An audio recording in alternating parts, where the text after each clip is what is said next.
I was at step 1, coming out of denial. I was hurting so bad, I was desperate to try anything to feel better.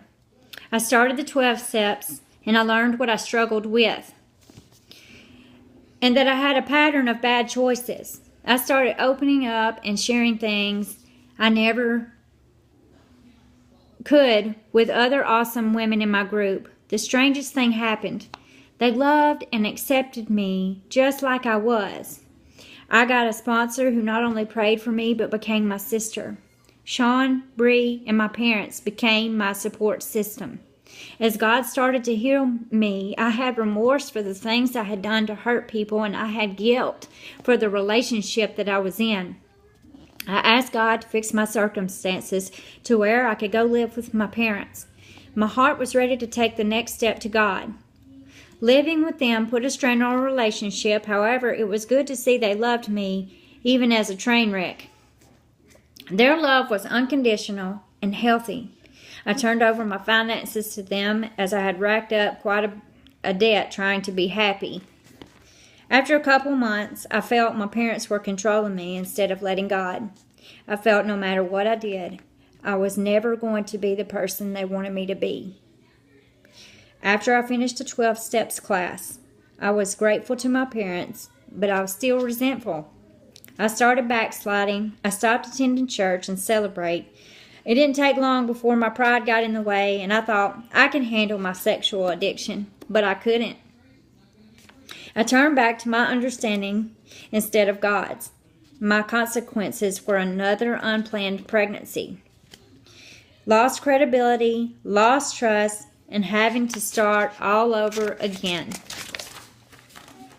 For self-examination, Bible reading, and prayer. Wait, I'm sorry, I skipped a page.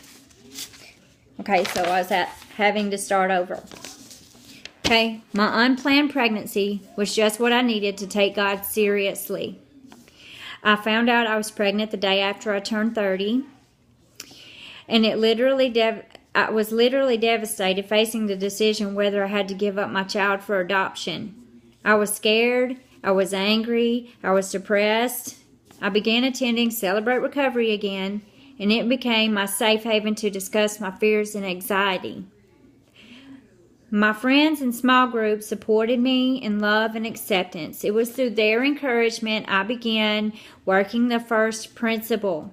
Realize I'm not God. I admit I am powerless to do the wrong thing, and that my life was most definitely unmanageable.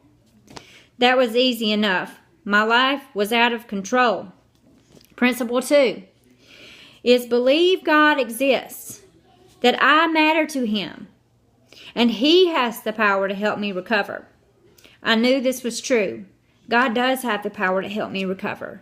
Step 3 is where I consciously chose to commit my life and my will to Christ's care and control. Giving Christ control was a relief.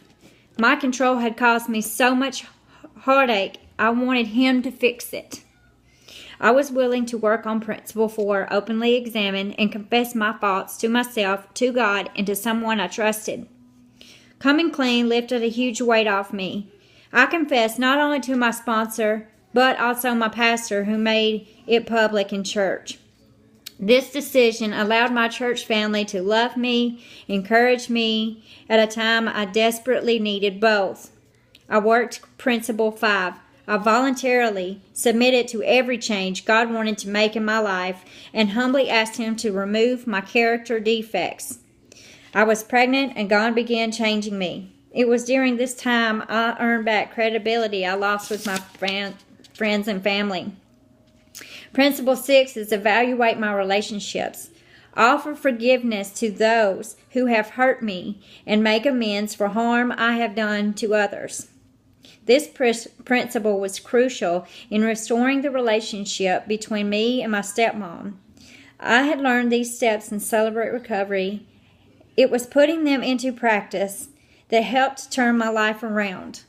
Principle 7 is reserve a daily time with God for self-examination, Bible reading, and prayer in order to know God and His will for my life and to gain the power to follow His will. This is the only way to live in recovery, totally surrendered. Without time with God, I would fall right back to my old ways, and I intend to live my life with these principles. I do not want to go back to my old patterns. The 8th principle is yield myself to God to bring His good news to others, both by my example and by my words. Today, I'm married with 5 beautiful, amazing children that I love very, very much. I know God is all I need. I praise Him for pain as well as joy. God truly never wastes a hurt. Psalms 126:5 says, if you sow tears, you will reap joy. I now have a wonderful relationship with my parents, who I also love very much. And God used Celebrate Recovery to show me how to be victorious in my life instead of living as a victim. He showed me free will costs more than I want to pay. And best of all, He showed me just how much He really loves me. I'm happy being used by God. It works if you work it. I invite you to share this awesome experience with me. Know the journey of this life should not be walked alone, but in numbers we can encourage another along the way, helping each other get up when we are down and showing the tender love of Christ. I will finish with this verse I take to heart every day. Let us not become weary in doing good, for in due season we shall reap if we faint not. Galatians 6:9. Don't give up. Thank you for letting me share.